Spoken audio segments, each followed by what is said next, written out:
还名牌女大学生呢，这么不知检点。妈，你相信我，我没有做对不起王刚的事，你不就是想要一个结果？走，去医院。我本有着美满的婚姻，我和丈夫王刚都是名牌大学毕业，又是青梅竹马，却不料因为孩子看起来像个混血，引起了风言风语，邻居和丈夫的猜疑，让这个家都乱了套。大家好，开始今天的分享之前，希望你能给人间烟火点个订阅，我将会分享更多优质的内容。王刚是我爸爸同事的儿子，自小我和王刚就定下了娃娃亲。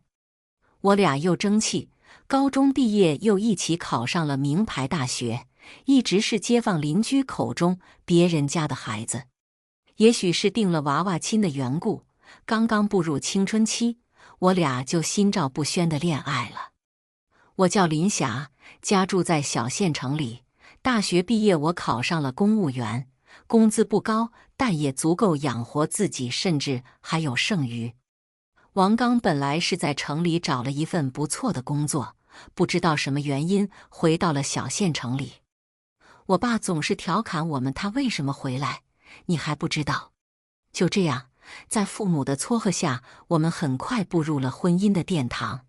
好景不长，突如其来的变故打破了现有的平静。事情还得从我怀孕生小孩说起。我怀孕坐月子的时候，丈夫婆婆都是忙前忙后的伺候我，照顾我，我也对他们感激在心。但是不知道为什么，这个孩子生下来以后，他们的态度就变了，也不知道是我太敏感还是怎么样。有一次我终于忍不住问丈夫王刚，我是哪里做的不好吗？我怎么感觉你对我态度好像不太对？王刚打着哈哈，没有啊，媳妇你想多了。见他支支吾吾搪塞过去，我也没有追问。虽然他的态度让我感觉不太对，但是应该做的家务他一样没有落下，对我也不错，我也就没有较真。孩子一天天的长大，有一次我送孩子去幼儿园的路上，听到了不一样的言论，让我心情变得很糟糕。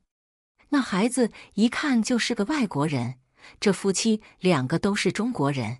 你说说，一个老太太煞有其事地向其他老太太描述，另一个老太太赶紧把话接上，还名牌女大学生呢，这么不知检点。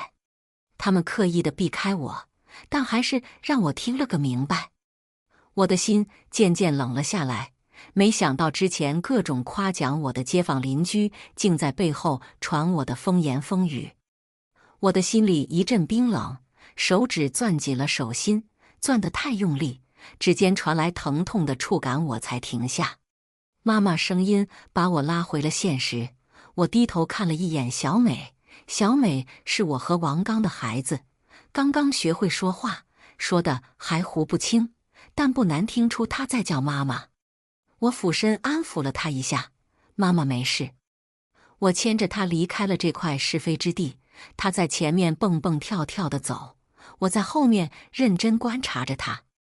淡淡的黄色头发，蓝色的大眼睛，艳红的小嘴巴。我心头一惊，心里回味着黄色头发，蓝色眼睛。我不动声色地回了家。我明白自己清清白白，根本就不是街坊邻居口中不知廉耻的女人。但是一腔委屈根本没人在乎，我低头啜泣起来。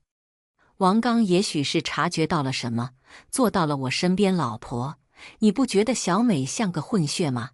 她的发色和瞳孔无不彰示着她的身份不是中国人。她是我女儿，我当然注意到了，我的心里也是一片疑惑。我知道我不该怀疑你，但是大家都这么说，我也克制不住去怀疑你。要不咱们去做一个亲子鉴定，大家都放心。王刚接着说。王刚本来也没有对我怎么样，只是周围人都这么说，他也开始疑神疑鬼。亲子鉴定对我倒是无所谓，我接受不了的是连王刚都怀疑我。连你都怀疑我，我对你是怎么样的，你是知道的呀。我声音颤抖，脸色苍白。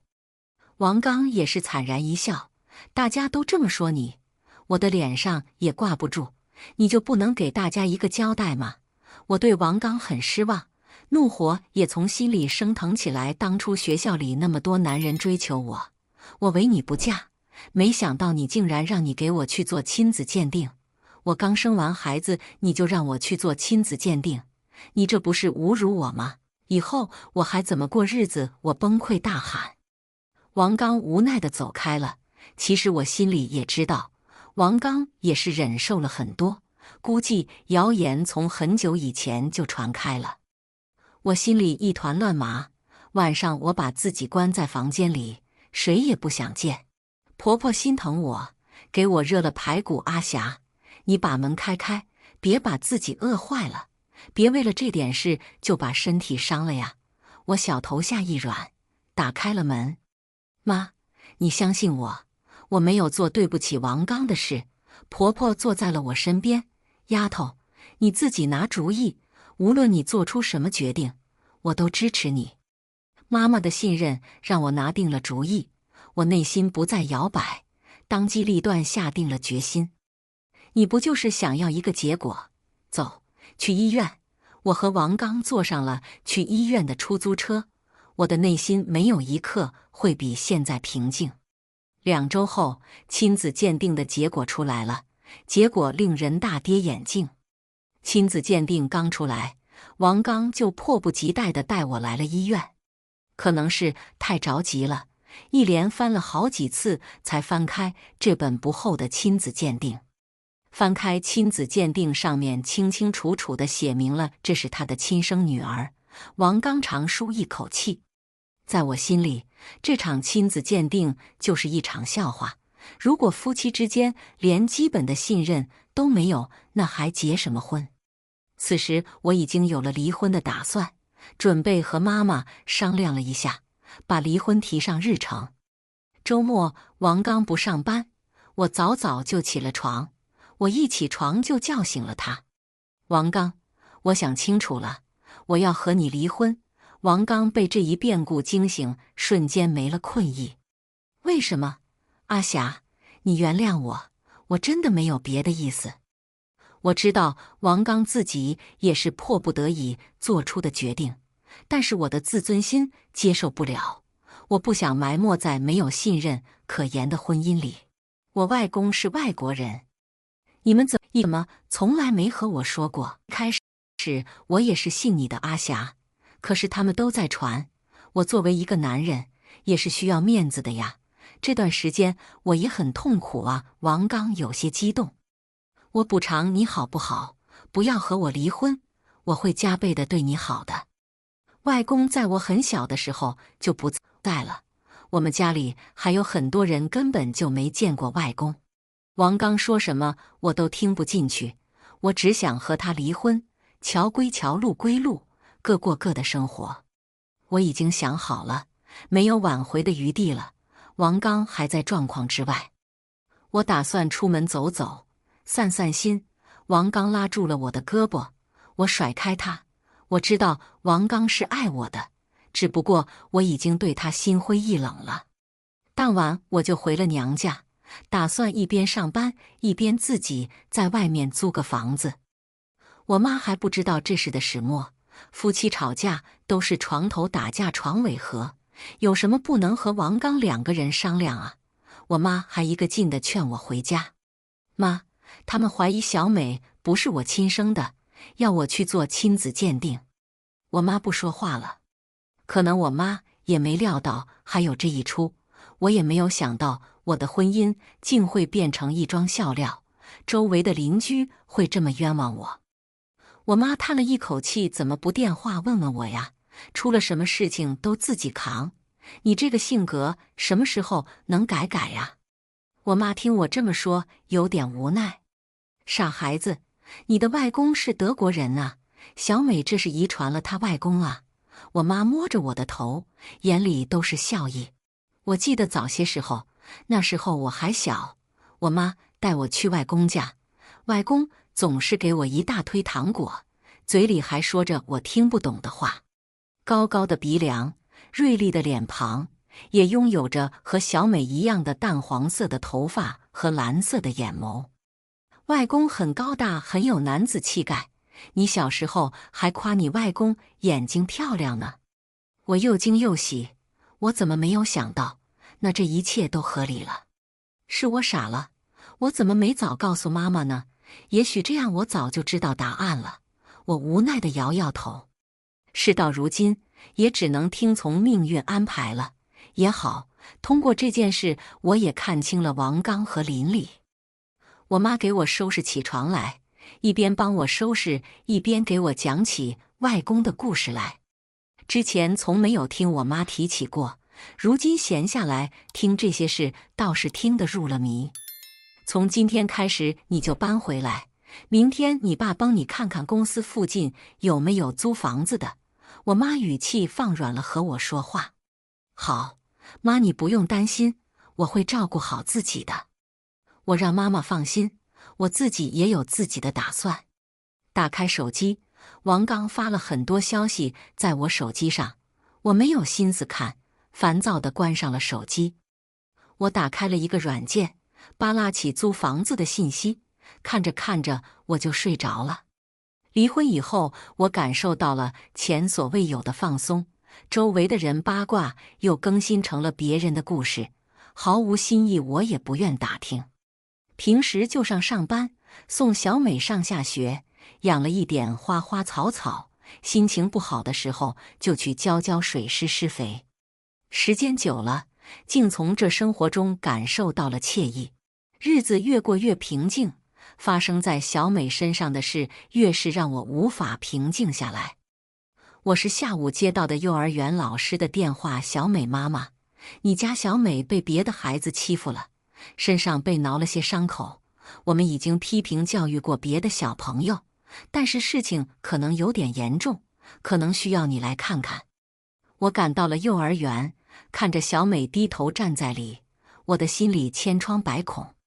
老师，你能给我讲讲是怎么一回事吗？老师看了我一眼，不忍开口。老师，你只管说，有问题解决问题就行。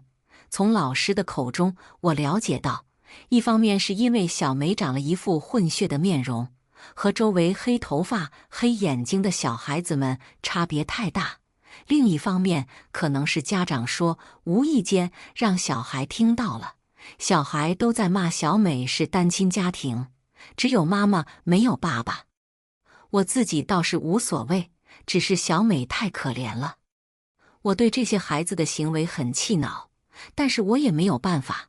我既不能打他们，又不能骂他们，我还得想办法杜绝这些事的发生。一种深深的无力感逐渐浮现在心里。我只能告诫小朋友，欺负人是不好的行为。小孩子要互相帮助，知道吗？老师也答应我会打电话通知那些孩子的家长，我也只好先领了小美回家。回到家里多了一些大大小小的礼品，我也没来得及问。小美的伤让我比较在意。我撸开小美的袖子，有几道血痕，不是很深，但是出现在手臂上还是很瘆人。我一边告诫小美要自己懂得反击，不要一味的只受别人的欺负，一边给小美上药。小美没说话，只是不时地发出嘶的声音。我心疼地给小美上完药，只听见小美说：“我以后真的没有爸爸，只有妈妈了。”我不置可否，因为我就是这么想的。要不是小美这事，我估计就真的不会理她了。我皱了皱眉头，没有说话，只是把小美拥在怀里。我还没有做出决定，我妈就敲了敲房门。我打开房门，跟着走进了客厅。今天王刚来过了，我看了一眼地上大大小小的礼品，有了一丝了然。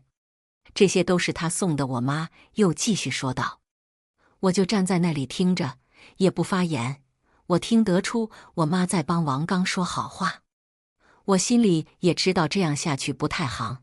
我看了一眼屋里的小美，拿起手机拨了一串已经被我遗忘了很久的号码。刚拨通电话，里面就传出王刚的声音：“我错了，我真的知道错了。给我一个机会弥补好不好？我听了这话，内心还是有了一丝波动。俗话说得好，一日夫妻百日恩。虽然发生了亲子鉴定这种闹剧，我心底对王刚还是有感情的。见一面吧，我松口了。王刚摆出一副如获大赦的语气，我就知道，我终于等到你给我弥补的机会了。事情已经过去了这么久，我不禁觉得有些好笑，倒没有之前那样生气了。我们选了一个人少僻静的地方，王刚刚进去就跪下了，我赶紧去扶他。王刚，你起来，你这是干嘛？王刚泪流满面的，我还以为离婚以后你再也不会理我了。我还是使劲把他扶了起来。过了这好些日子，王刚好像轻了一些，胡茬刚长出来，还没有及时清理，头发也长了一些。我看着他这样，不由得自己心里也有几分动容。你知道吗？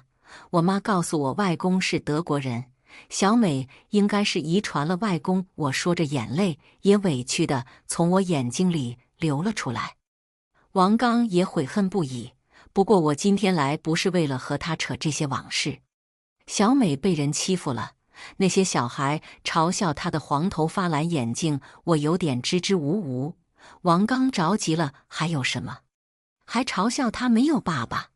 吃完饭，王刚和我带着小美去拜访了欺负小美的小孩家，他们的父母都客客气气招待了我们。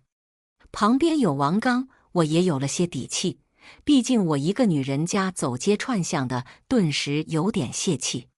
这回我仿佛有了靠山，王伟上来就说明了来意，还撸出小美的袖子，露出里面藏着的伤痕。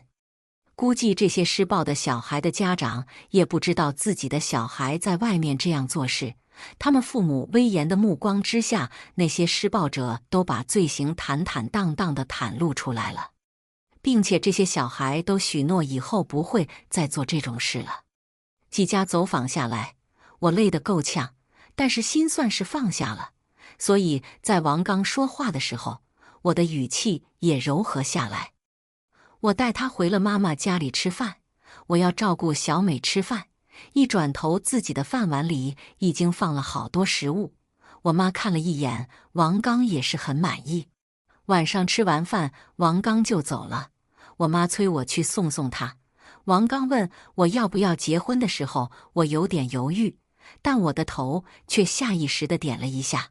我一怔，王刚乐得哈哈大笑。我躺在床上玩手机的时候，王刚又给我发了一大串信息，我倒是也愿意回他一下。王刚第二天请我和我爸妈吃了一顿饭，想要商讨一下结婚的事宜。我的意思就是一切从简。王刚说不行，一副要大操大办的意思。我爸妈说我们年轻人的事情自己做主就行，我爸妈从不在这种事情上干涉我。晚上王刚接我回了家，婆婆得要来看我，心疼的把我的手摸了又摸。我告诉婆婆这些日子我过得很好，没有事，她才放下心来。婚礼的事情就落实在了下个星期天。这天天气挺好，日历上写了大吉。也许是邻居只是八卦了一下，只有我们自己放在了心上。街坊邻居这天都从家里赶过来，带来了很多吉祥话。看见小美也是一顿夸，这孩子真漂亮，真是遗传了阿霞的美貌。王刚在旁边很骄傲地说，小美外公可是德国人，我们这可是混血儿，能不漂亮吗？我觉得好笑，掩嘴笑起来。大家这样其乐融融的倒也挺好。